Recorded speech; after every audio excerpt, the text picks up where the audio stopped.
최저 주거 기준을 다룬 통감의 지난 인터뷰 영상.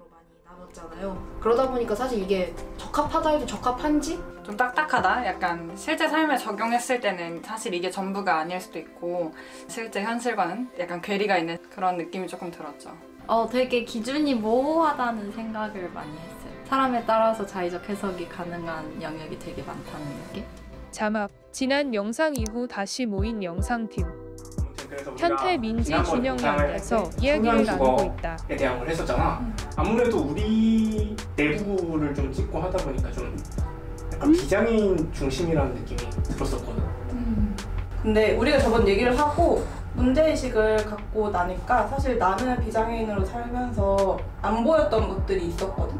근데 한번 그런 생각을 갖고 나니까 그런 게 보이더라고. 제도적으로 누굴 대상으로 하고 있는지, 그리고 어떤 생활 환경에서도 이 부분을 이용하지 못하는 사람도 있지 않을까, 뭐 이런 생각이 들어서 오히려 우리가 이런 자리에서 문제의식을 다른 사람이랑도 공유를 하는 게 좀 필요할 것 같다, 이런 생각이 들었어. 사실 그래서 인터뷰를 우리가 다 진행을 해봤고, 또 준영이는 그 자료 조사를 또 진행을 나름대로 해줬잖아.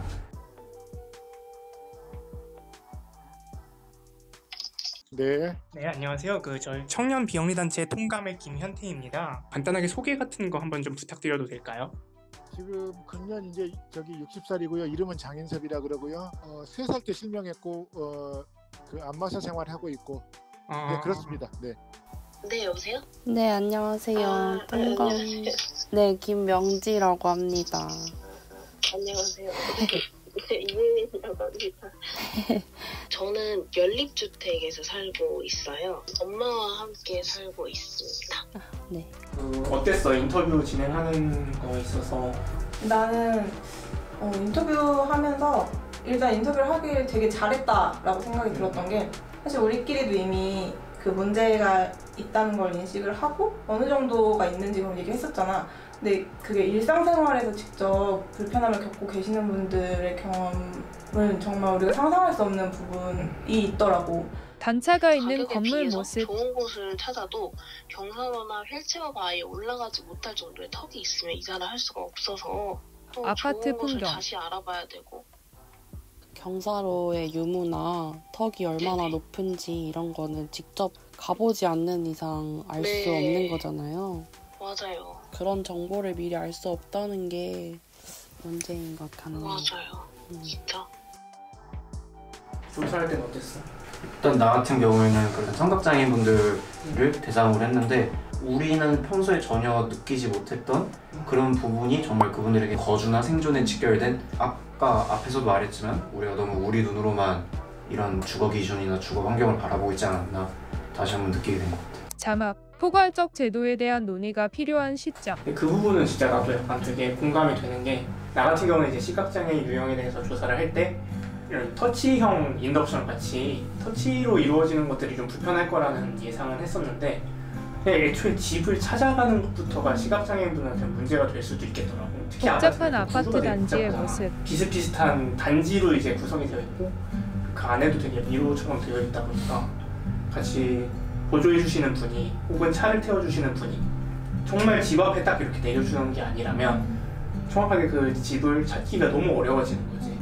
그래서 난 너네도 혹시 그런 인터뷰 과정상에서 좀 구체적으로 그런 사례들이 있었는지 좀. 일단은 제일 먼저 이제 휠체어를 타고 이동하신다는 정보를 듣고 가장 먼저 생각이 들었던 거는, 요즘에 빌라나 아파트 같은 구조가 많잖아. 그런 공동 그 주거 환경에서 되게 불편함이 있으시겠다, 이 정도가 가장 먼저 생각이 들었는데, 인터뷰를 하면서 우리가 집안의 흔하게 크고 있는 작은 문턱들의 모습. 서 있을 때랑 앉아 있을 때 높이가 다르잖아. 근데 그거에 높은 대해서 위치에 전혀 있는 맞춰져 선반 있지 모습. 않은 구조? 이런 거에 대해서 되게 충격을 많이 받았던 것 같아. 어땠어? 저는 일단 청각장애인 분들이 주거 환경에서 불편함을 겪고 있을 게 뭐가 있을까라고 생각을 해봤을 때 가장 먼저 생각난 건 뭐 현관벨, 차인벨이나 아니면 아파트 단지 같은 거에서 하는 그런 안내 방송 같은 거 있잖아. 그런 거에 대해서는 전혀 정보를 얻으실 수가 없으니까 그런 거에 대해서 문제가 있겠구나라고 생각을 했는데, 혼자 사시는 분이 아니고 뭐 가족이나 친구나 같이 사시는 분이면은 화장실에 누가 있을 때 이렇게 화장실 문이 닫혀 있으면 닫힌 화장실 안에 화장실 누가 문, 있는지 없는지 그거를 정확히 확인을 하실 수 없다는 거야. 그래서 공중화장실의 사용 중 안에 표시, 누가 사용하고 있는 거를 외부에서 알 수 있게끔 그렇게 시각적인 정보를 표현할 수 있는 그런 장치가 좀 필요하다는 거를 이번에 알겠어. 자막, 누구의 시선으로 바라보느냐의 문제. 또 내가 되게 이번 인터뷰 하면서 제일 실감을 했던 부분이 그 경사로 얘기를 해주시면서 그 경사로가 이제 휠체어를 타시는 분들한테도 어떤 해당이 되는 얘기지만 우리 이제 유모차를 끄시는 분들도 계시고 나이가 많으신 분들은 워커를 끌고 다니시는 분들도 계시잖아. 그래서 그런 하나의 그 편리한 어떤 환경이 장애인한테만 국한되는 게 아니라 결국에 우리 모두가 편하게 살기 위한 환경을 조성하기 위한 시작이 되겠다? 약간 이런 생각이 들었거든. 맞아. 이제 그런 게 사실은 이게 특정 대상을 위한 거라기보다는 좀 사실 결국 모두를 위한 거라고 생각을 하거든. 지금 우리가 최저주거 기준에 대해서 얘기를 했지만 이게 단순히 주거의 문제라기보다는 어떻게 보면은 사회적 인식의 문제라고 생각을 해. 이런 제도나 어떤 시스템을 구축을 할 때 거기서 배제된다는 거는 사실 그들의 존재감 자체가 인지되지 못하고 있다는 거랑 같은 얘기라고 생각을 한단 말이야. 그래서 그런 인식 자체를 하는 것, 그게 되게 중요한 문제가 되지 않을까 이런 생각이 좀 있어.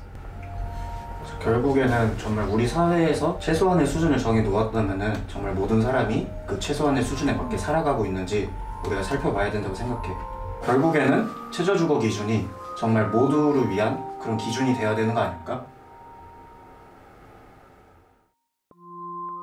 질문, 지금 우리의 최저주거 기준은 장애인에게는 해당이 안 되는, 약간 비장애인에게만 해당이 되는 그런 기준인 것 같고, 지체 장애인 입장으로서 얘기를 하자면 휠체어가 안에서 이동해야 될 경우에는 이 총 주거 면적 이런 것들이 너무 좁은 느낌이라고 생각을 해요. 1인 가구 기준이라고 해도 이거는 좀 장애인에게는 해당이 되지 않는 일반인 사람들에게만 해당이 되는 것 같습니다.